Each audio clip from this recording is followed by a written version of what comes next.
Mga kapuso, excited na si Barbie Fortesa na i-unleash ang kanyang newest and boldest role sa upcoming film na Saving Cherry. At dahil may kinalaman sa married life at cheating ang pelikula, natanong din si Barbie tungkol sa pagpapakasal at kung deserve nga ba ng mga cheater ng second chance. Makichika kay Aubrey Carampel. Do cheaters deserve a second chance? No. Thank you. Yan ang diretsyong sagot ni Barbie Fortesa nang tanungin ng cast sa MediaCon ng upcoming comedy film na Saving Cherry tungkol sa cheaters. Bibida si Barbie sa naturang film as the titular character ni Cherry. At excited na raw siya na ipakita ang isang side ng kanyang pagkatao na first time raw makikita ng publiko. In-unleash ko lang yung wild side ko. Wow! Yes! Yeah! Hindi ko rin akalain na may ganun din akong side.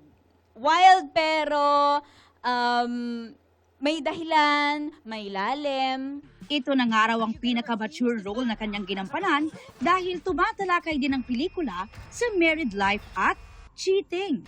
At dahil pinag-usapan din sa MediaCon ang eksena sa film na naka-wedding dress si Barbie, natanong din ng cast tungkol naman sa kanilang dream wedding. I wanna get married in Vegas. Wow! Elopement. In Vera Wang. Para may divorce.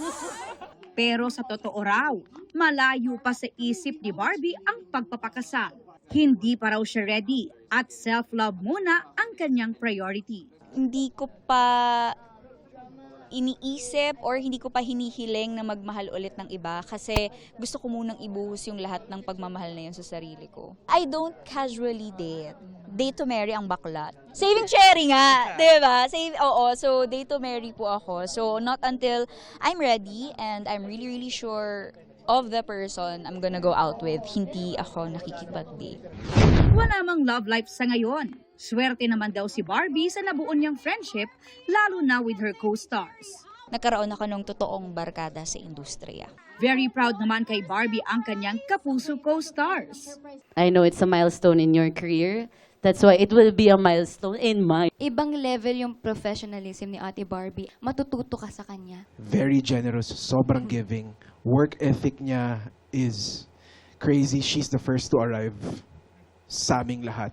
Maituturing nga raw ni Barbie na regalo ang pelikula para sa kanyang 29th birthday na sinelebrate niya recently with family and friends. Sobrang saya kasi in one night na pagsama-sama ko yung mga taong importante sa akin, mahalaga sa akin, mga taong mahal ko. Ganun pala yun. Yung parang lahat ng nasa diary ko nandun. Aubrey Carampel, updated sa showbiz sa Pine.